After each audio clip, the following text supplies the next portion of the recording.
Fariha dan juga Ibu Dermawan selaku dosen pengampu mata kuliah karya ilmiah serta rekan-rekan sekalian yang hadir pada presentasi Winda siang hari ini. Adapun pada siang hari ini kita akan menyaksikan presentasi Winda dengan judul Pengembangan Media Pembelajaran Video Tutorial Pengambilan Ukuran Tubuh Wanita kelas 10 Tata Busana di SMK Swasta Setia Budi Binjai. Kepada Winda dipersilakan untuk menampilkan presentasinya. Selamat siang dan salam sejahtera buat kita semua. Selamat siang. Pertama sekali saya ucapkan terima kasih kepada dosen pengampu kita yaitu Ibu Profesor Dr. Hari MPD dan Ibu Derman Papan SPD MPD selaku dosen pengampu pada mata kuliah karya ilmiah ini. Di sini saya akan mempresentasikan proposal skripsi saya yaitu pengembangan media pembelajaran video tutorial pengambilan ukuran tubuh wanita kelas 10 Tata Busana di SMK Swasta Setia Budi Binjai. Pertama yaitu bagian pendahuluan. Latar belakangnya, yang melatar belakangi penelitian ini adalah standar penilaian kualitas hasil jahitan merupakan ukuran patokan terhadap mutu suatu produk jahitan busana. Standar mutu jahitan merupakan ukuran standar terhadap kualitas atau mutu suatu produk untuk mendapatkan pakaian yang baik untuk kualitas atau mutu suatu produk. Untuk mendapatkan pakaian yang baik serta letak pakaian tersebut sesuai pada tubuh pemakai dan menggunakan bagian-bagian istimewa dari wanita, perlu diperhatikan cara pengambilan ukuran tubuh serta pembuatan cetakan atau pola badan wanita tersebut. Oleh sebab itu, sebelum membuat atau menjahit suatu busana, maka diperlukan kemampuan dalam mengambil ukuran tubuh. Nah, dari uraian di atas, maka dapat dia tarik kesimpulan bahwa kesesuaian hasil jahitan busana di tubuh pemakai busana sangat ditentukan oleh kemampuan dalam pengambilan ukuran tubuh. Untuk itu sangat diperlukan tenaga-tenaga kerja yang memiliki keahlian dan kemampuan yang tinggi. Berdasarkan data yang dihasilkan dari wawancara dan observasi yang sudah dilakukan dalam mata pelajaran dasar-dasar busana pada materi dasar pola, masih banyak siswa yang masih salah dalam menentukan body line sehingga titik ukurnya itu menjadi kurang tepat dan ketika digambarkan dalam bentuk pola dasar bentuknya menjadi tidak wajar.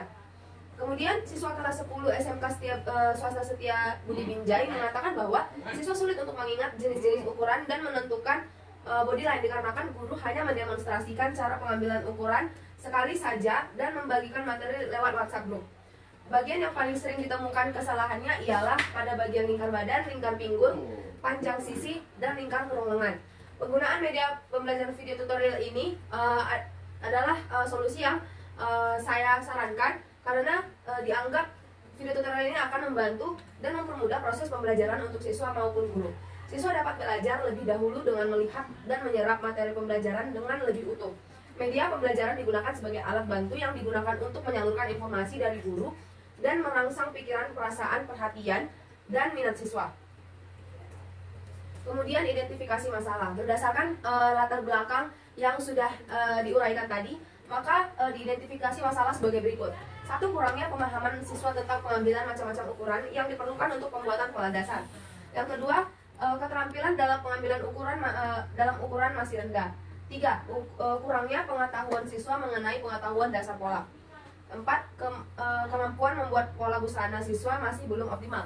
Kemudian yang ketiga, pembatasan masalah. Pembatasan masalah ini dilakukan agar penelitian ini menjadi lebih terarah dan penelitian ini lebih memiliki fokus penelitiannya.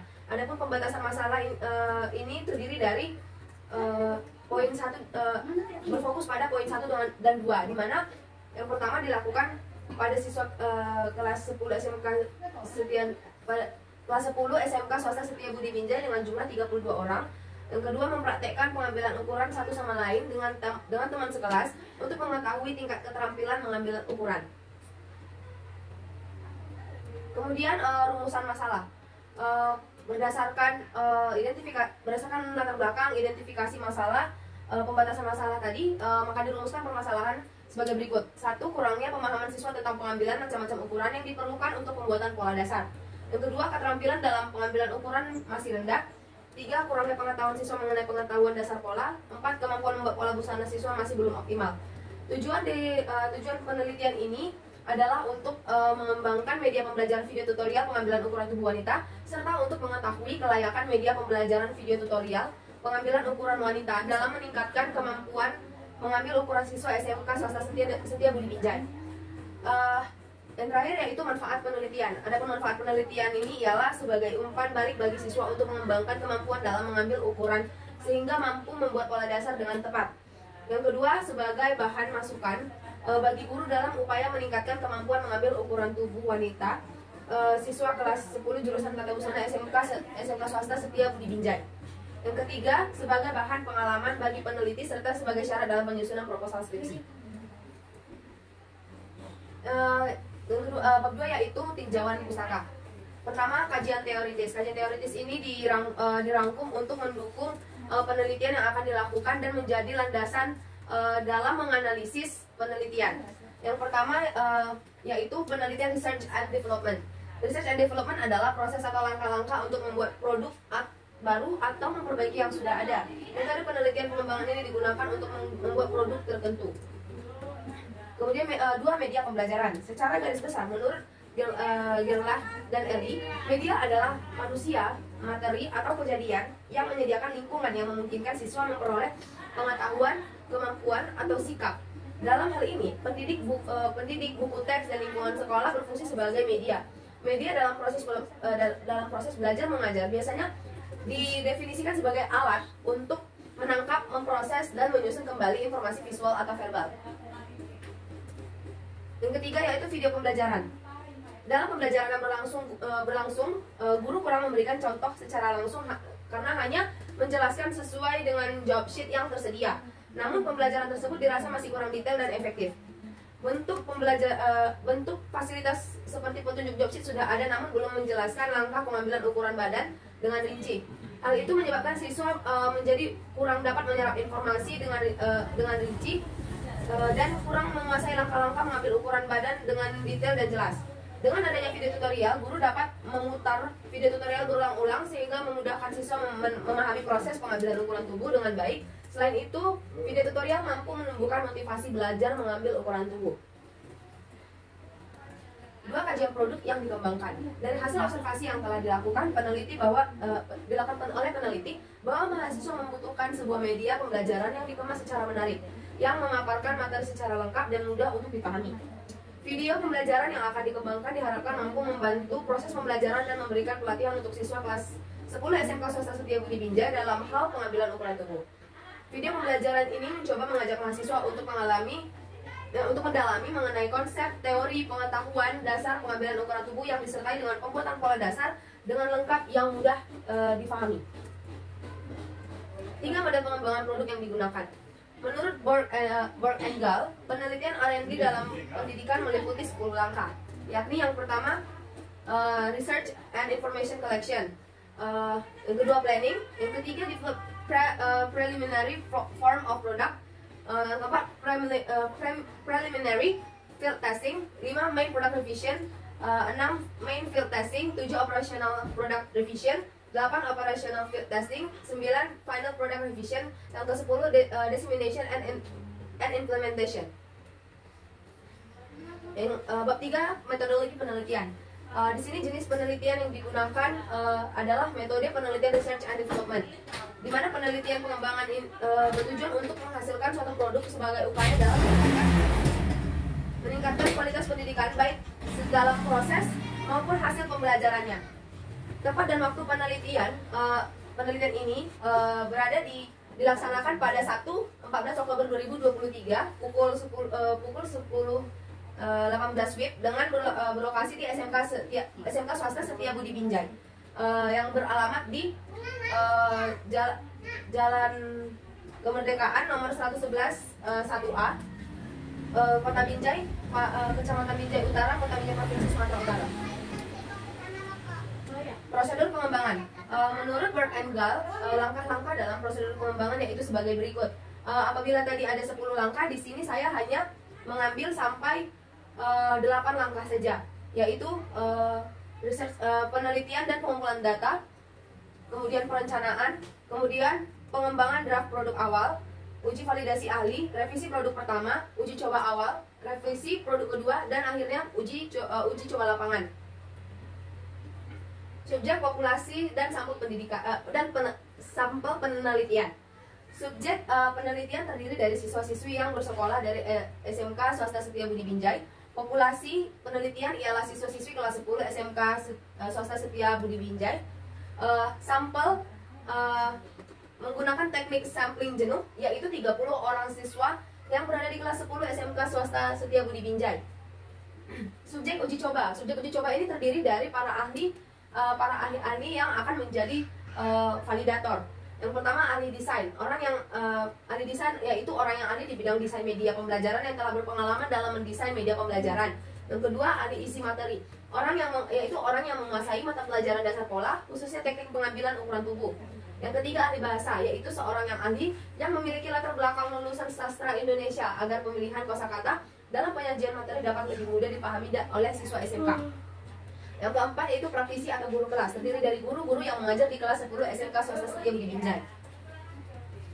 Kemudian teknik pengumpulan data. Teknik pengumpulan data yang digunakan pada penelitian ini terdiri dari wawancara. Adapun wawancara yang dilakukan yaitu wawancara secara terstruktur, di mana wawancara ini dilakukan saat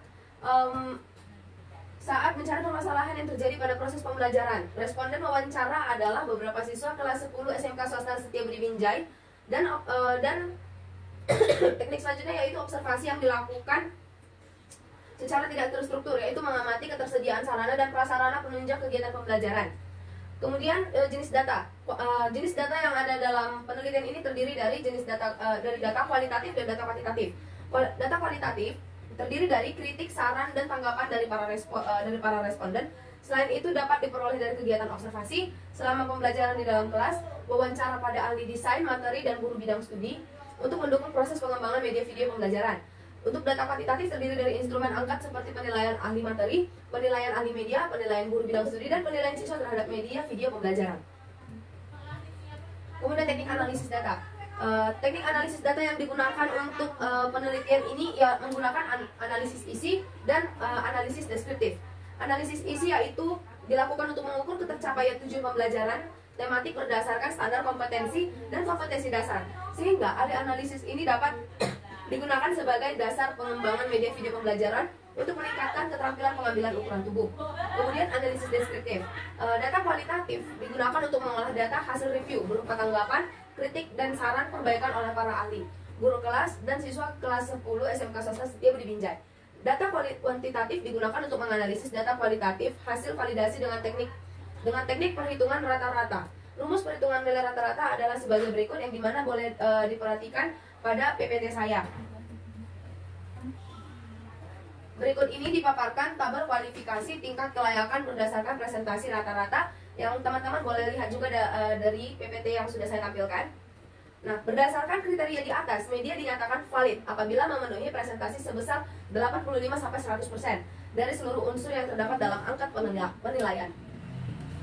Setelah memproses data dari rumus-rumus yang sudah didapatkan, maka dirumuskan hipotesis sebagai berikut. Yaitu tidak ada perbedaan nilai antara sebelum dan sesudah penerapan media video pembelajaran. Dan alternatif yaitu terdapat perbedaan nilai antara sebelum dan sesudah penerapan media video pembelajaran. Sekian presentasi karya ilmiah dari Winda. Pada para audiens dipersilakan untuk menyampaikan pertanyaannya seputar presentasi dari Winda. Kepada Winda, silakan. Ya, udah. Terima kasih Winda. Saya ingin bertanya. Tadi disebutkan dari hasil penelitian yang dilakukan di sekolah, dirumuskan ada 4 poin masalah, yakni kurangnya pemahaman pengambilan macam-macam ukuran, keterampilan pengambilan ukuran yang rendah, kurangnya pengetahuan pembuatan pola dasar, dan kemampuan membuat pola kurang optimal. Lalu, kenapa penelitian ini lebih menyoroti 2 poin permasalahan pertama saja? Akan saya keep dulu pertanyaannya. Kepada Elsa saya persilakan memberikan pertanyaannya. Iya, terima kasih kepada Winda. Untuk pertanyaannya yaitu mengapa dalam penelitian ini itu menggunakan teknik sampling jenuh? Baik, terima kasih kepada teman-teman yang sudah memberikan pertanyaan. Apabila sudah tidak ada lagi yang ingin bertanya, akan langsung saya jawab saja pertanyaan dari teman-teman sekalian. Yang pertama adalah pertanyaan dari Sinar, yang dimana inti pertanyaannya adalah mengapa pada rumusan masalah yang sudah dicantumkan tadi kan ada 4 masalah yang diidentifikasi, yaitu kurangnya pemahaman siswa tentang pengambilan macam-macam ukuran yang diperlukan, kemudian keterampilan dalam pengambilan ukuran masih rendah, 3. Kurangnya pengetahuan siswa mengenal pengetahuan dasar pola, 4. Kemampuan membuat pola busana siswa masih belum optimal. Nah, di sini kenapa yang saya soroti itu adalah 2 poin. Pertama, karena berdasarkan wawancara yang saya lakukan, itu mereka banyak mengatakan kesulitannya adalah ketika mengambil ukuran tubuh, karena menentukan body line saja mereka kan masih pada bingung. Jadi memang yang paling mendasari permasalahan ini adalah karena pengambilan ukuran tubuh itu masih salah. Jadi ketika pengambilan ukuran tubuh saja masih salah, maka kita tidak bisa melanjutkannya ke tahap pembuatan pola, karena kita harus menguasai terlebih dahulu pengambilan ukuran tubuh ini. Jadi karena ketika kita membuat pola, kan dasarnya harus dari pengambilan ukuran tubuh. Tidak mungkin kita tidak menguasai pengambilan ukuran tubuh lalu kita membuat pola, ujung-ujungnya pola itu tidak akan pas ketika akan dipakai. Jadi di sini saya menyoroti 2 poin. Pertama, karena itu adalah permasalahan yang paling mendasari permasalahan yang ditemukan di SMK Swasta Setiabudi Binjai ini. Bagaimana kepada Sinar, apakah jawabannya dapat dimengerti dan diterima? Ya, baik, terima kasih. Selanjutnya saya akan menjawab pertanyaan dari Elsa. Yang dimana tadi pertanyaannya adalah mengapa pada penelitian saya menggunakan teknik sampling jenuh. Nah, di sini tadi ada saya sampaikan untuk populasinya itu siswa-siswi kelas 10 SMK Swasta Setiabudi Binjai. Nah, di SMK Swasta Setiabudi Binjai ini memang hanya terdiri dari 1 kelas saja per angkatannya. Jadi di kelas 10-nya itu ada 1 kelas, kelas 11-nya ada 1 kelas, begitu pula dengan kelas 12 ada 1 kelas. Jadi untuk 1 kelas itu terdiri dari 30 orang siswa. Jadi kenapa menjadi teknik sampling jenuh? Karena saya hanya mengambil dari 1 kelas itu, tidak ada dari kelas lain gitu. Seperti yang pernah juga dijelaskan oleh Ibu Dermawan kepada kita, kalau pengambilan kalau pengambilannya itu hanya terdiri dari 1 populasi, maka itu dikatakan teknik sampling jenuh. Selain itu, kenapa dikatakan teknik sampling jenuh juga? Karena jumlah populasinya itu tidak lebih dari 100. Jika dia kurang dari 100, maka teknik sampling yang digunakan adalah teknik sampling jenuh. Demikian jawaban dari saya. Kepada Elsa, apakah jawabannya dapat diterima dan dimengerti? Iya, jawabannya dapat diterima dan dimengerti. Terima kasih. Sekian presentasi Winda pada siang hari ini. Terima kasih kepada para audiens untuk atensinya. Selamat siang. Terima kasih.